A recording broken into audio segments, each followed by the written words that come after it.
کوئی شکر کی پٹی بھی باندھنی چاہیے۔ حضرت ایوب 18 سال بیمار رہے، زوجہ کہنے لگی دعا کر لو، تو آپ فرمانے لگے بی بی سے کہ صحت کتنی دیر رہی؟ اس نے کہا 60 سال۔ تو آپ فرمانے لگے ذرا بیماری کو بھی 60 سال گزر لینے دو، پھر دعا بھی کر لیں۔ یہ دعا کی، اللہ یہ لفظ کہے، اللہ نے صحت دے دی، تندرستی آ گئی۔ ایک دن گھر میں بیٹھے بیٹھے زوجہ کہنے لگی کہ ایوب یہ بتاؤ دکھ اچھے کہ سکھ؟ آپ فرمانے لگے سارے دن ہی اللہ کے ہیں، پر دکھ بڑے اچھے تھے۔ مجھ سے پوچھو تو دکھ بڑے اچھے تھے۔ کہا کس طرح؟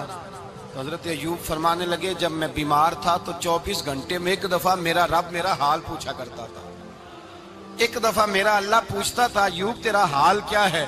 فرماتے ہیں 12 گھنٹے تو لذت ہی رہتی تھی کہ میرے رب نے میرا حال پوچھ لیا ہے، اور اگلے 12 گھنٹے میں انتظار کرتا تھا مالک حال دوبارہ کب پوچھے گا۔ فرمانے لگے اب صحت تو ہو گئی ہے، پر اب میرا رب میرا حال تو نہیں نہ پوچھتا۔ بھائی مشکلات جو ہوتی ہیں وہ تو تجھے سجا دیتی ہیں، سوار دیتی ہیں۔ تجھے یاد آتا ہے کوئی اپنا، جب تجھے درد ہوتی ہے نا، تکلیف ہوتی ہے، پھر تیرا دل کرتا ہے کوئی کندھا ملے جہاں میں سر رکھ کے رہوں۔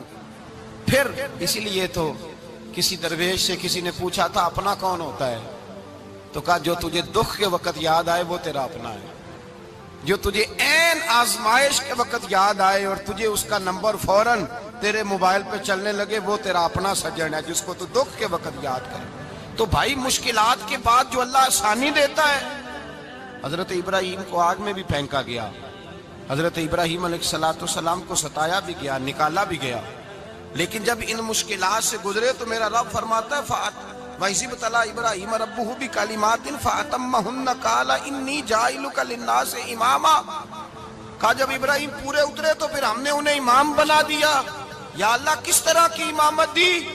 فرمایا میں نے اتنی اعلیٰ شان عطا کی ہے کہ اپنے لاڈلے رسول کو جناب ابراہیم کی نسل میں پیدا فرما دیا ہے، میں نے مصطفیٰ کو ان کی نسل میں پیدا کر دیا، قیامت تک کے لیے ان کا وقار بڑھا دیا۔ اللہم صلی علی محمد وعلی آل محمد کما صلیت علی ابراہیم وعلی آل ابراہیم، ان کی عظمت بڑھا دی، اس لیے کہ جب وہ آزمائش سے گزر کر کے آئے پھر جو آسانی دی۔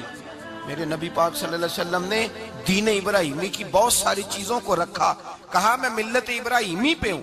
جب کوئی مشکلات کو عبور کر کے آتا ہے، جب کوئی تکلیفیں سہ کر کے آتا ہے، اس کے لیے جو اجر ہوتا ہے، اس کے لیے جو پھر اللہ کتنی ذرا بڑی توجہ کیجئے گا۔ لوگ سمجھتے ہیں فلاں آدمی مشکل میں ہے تو شاید مشکل میں ہی رہے گا، فلاں آزمائش میں ہے تو شاید میرا اللہ فرماتا ہے ایک مشکل دے کے میں 2 آسانیاں بھی دوں گا۔ تم مشکل دیکھ رہے ہو، مشکل نہ دیکھو، وہ جو اس کو بعد میں آسانی آنے والی ہے، اور ڈبل جو میں اس پر نعمت کرنے والا ہوں اس کو دیکھو۔ حضرت یوسف کو بھائیوں نے کنویں میں ڈال دیا تھا، اور جب کنویں سے نکلے تو مصر کے بازاروں میں بکے، اور پھر زلیخا نے الزام لگایا تو حالات بگڑ گئے، حضرت یوسف کو جیل جانا پڑا۔ کتنی کٹھن زندگی تھی، لیکن میرے مالک کو کچھ اور ہی منظور تھا۔ کنویں میں گرنے والے، بازار میں بکنے والے، جیل میں جانے والے، الزام لینے والے جناب یوسف کو رب کریم نے اسی مصر کا بادشاہ بنا دیا، اللہ پاک نے اسی مصر کا حکمران بنا دیا۔ یاری تیری سونا پر ازمیشاں تیریاں اگ، اے سونا پرکھیا جاوندائی پہلو نال اگاں دے لگ۔ اس کے لیے تھوڑا سا جتن کرنا پڑتا، تھوڑے کٹھن حالات سے گزرنا پڑتا، تھوڑی آزمائشوں کا روپ دیکھنا پڑتا۔ ہم چاہتے ہیں کہ ہمیں چھیڑے کوئی نہ کوئی تکلیف نہ آئے، کوئی آزمائش، یہ ہو نہیں سکتا میرے بھائی۔ نامی کوئی بغیر مشقت نہیں ہوا، 100 بار جب عقیق کٹا تب جا کر نگی ہوا۔ ہم چاہتے ہیں کہ ہمیں کچھ بھی دقت نہ آئے، مشکلات نہ آئے، اور مشکلات تو انسان کو سنوارتی ہیں بھائی، وہ تو نکھارتی ہیں۔ کبھی پوچھا کرو جا کر کے کسی گندم کے دانے سے کہ تو کہاں سے ہو کے آیا ہے، کہاں سے نکل کے آیا ہے، تو وہ بتلائے گا کہ بڑے مشکل مراحل سے گزرا ہوں، اور پھر اللہ نے مجھے طاقت دی ہے کہ میں انسان کے وجود کا حصہ بناؤں۔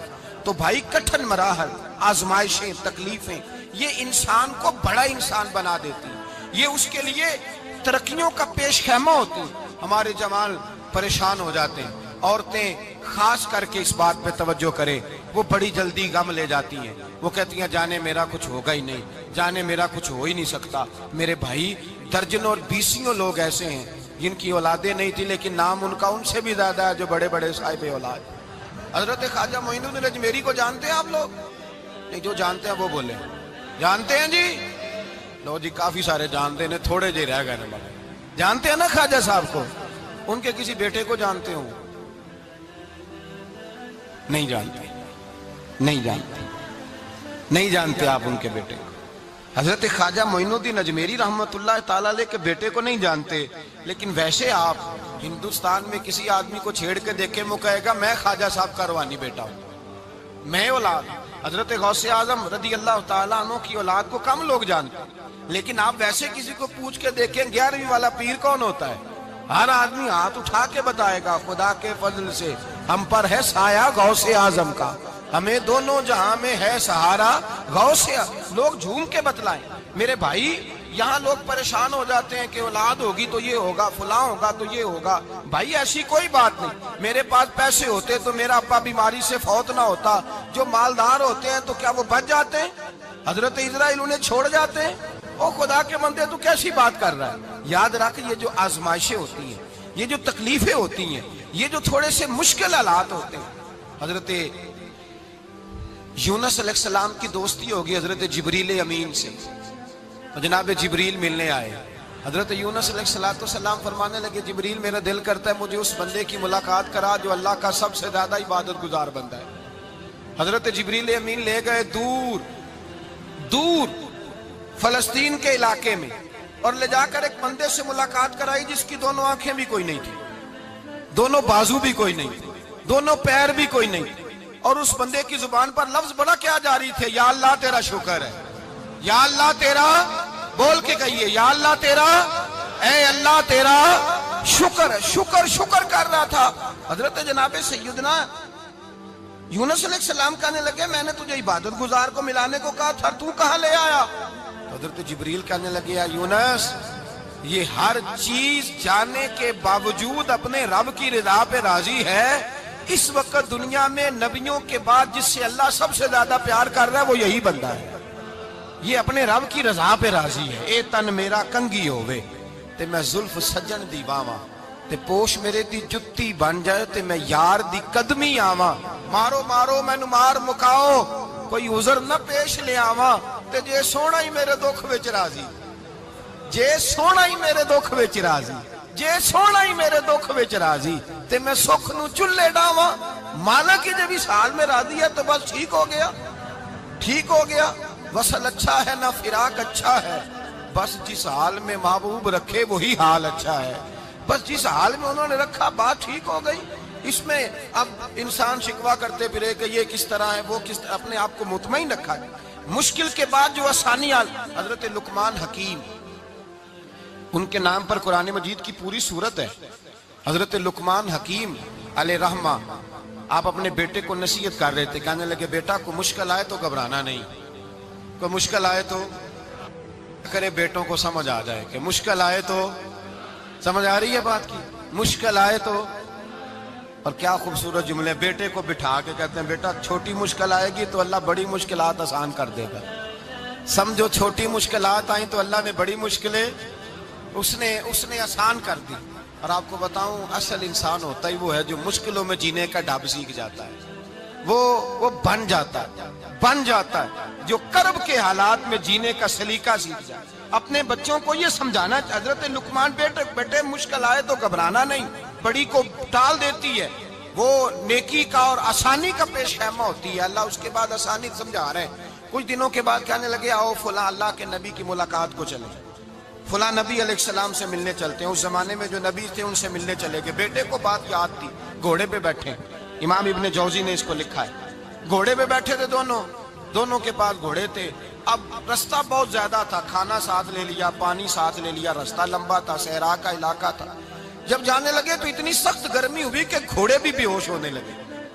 اچانک ایسی گرم لو چلی کہ گھوڑے بھی، اب دونوں باپ بیٹا جو تھے وہ بڑی جوش میں تھے کہ جانا ہی جانا ہے، گھوڑے سے اتر کر کے پیدل چلنے لگے۔ اب پیدل چلتے چلتے ذرا آگے گئے تو گرمی میں جتنا بندہ پیدل چلتا ہے اتنا پیاس بھی زیادہ لگتی ہے، تو پانی پیتے رہے، کھانا کھاتے رہے، کھانا پانی بھی ختم ہو گیا۔ تھوڑا آگے چلے نا، اس قدر تکلیف بڑی کہ حضرت جناب لقمان کے بیٹے کے پیر کے اندر ایک ہڈی پیوست ہو گئی۔ اتنی بڑی ہڈی تھی وہ اندر ہی چلی گئی پیر، خون کے فوارے گرنے لگے، بیٹا بے ہوش ہو گیا۔ حضرت لقمان اس کے سرانے بیٹھے تو بیٹا تھا نا، آنکھوں میں آنسو آ گئے۔ بیٹے نے آنکھ کھولی تو کہنے لگا ابا جی آپ تو صبر کرنے والے ہیں، آپ رو رہے ہیں؟ فرمایا بیٹے میں کیا کروں، میرے سینے میں جو دل ہے وہ ایک باپ کا دل ہے، تو باپ جو ہوا تیرا، تیری دکھ پر رونا آیا۔ بڑی مشکل سے دانت کے ساتھ ہڈی نکالی، ہڈی نکلی تو خون بھی چلا۔ صاحب زیادہ کہنے لگا حضور آپ نے تو کہا تھا ہر مشکل کے بعد آسانی ہوتی ہے، اور چھوٹی مشکل دیکھ کے اللہ بڑی سے بچا لیتا ہے، تو ہم تو اچھے کام چلے تھے، مشکل پہ مشکل، مشکل پہ مشکل، یہ کیا ہے؟ حضرت لقمان کہنے لگے بیٹا نہ تو رب کی حکمتوں کو جانتا ہے، نہ پوری طرح میں جانتا ہوں، لیکن جو میں نے کہا تھا وہ بات سچی ہے۔ فَإِنَّ مَعَ الْعُسْرِ يُسْرًا إِنَّ مَعَ الْعُسْرِ يُسْرًا، اللہ ہر مشکل کے بعد آسانی عطا فرمائے گا، اور فرمایا میرا ایمان ہے کہ ضرور ضرور عطا فرمائے گا۔ یہ بات کہہ رہے تھے کہ سامنے سے دھواں اٹھا، اتنا سخت دھواں اٹھا کہ آپ نے سوچا شاید وہاں بادیا وہاں جاتے، وہاں چلنے لگے تو پیچھے سے کسی نے آواز دی ٹھہر جاؤ، رکو، وہیں رک گئے۔ تھوڑی دیر گزری تو کہا رک جاؤ، جب رکے تو ایک بولنے والا بولا، کہنے لگا تمہارے لیے تھوڑی دیر کے بعد جانوروں کا بندوبست کر دیا جائے گا، کھانے کا بھی بندوبست ہو جائے گا، بچے کا پیر بھی صحیح ہو جائے گا، چلے جانا لیکن ذرا ٹھہرو۔ حضرت لقمان کہنے لگے بولنے والے تو کون ہے؟ تو کہنے لگے میں اللہ کا فرشتہ ہوں، میں اللہ کا فرشتہ ہوں۔ کہا اللہ کے فرشتے اور یہ سارا کچھ کیا ہے؟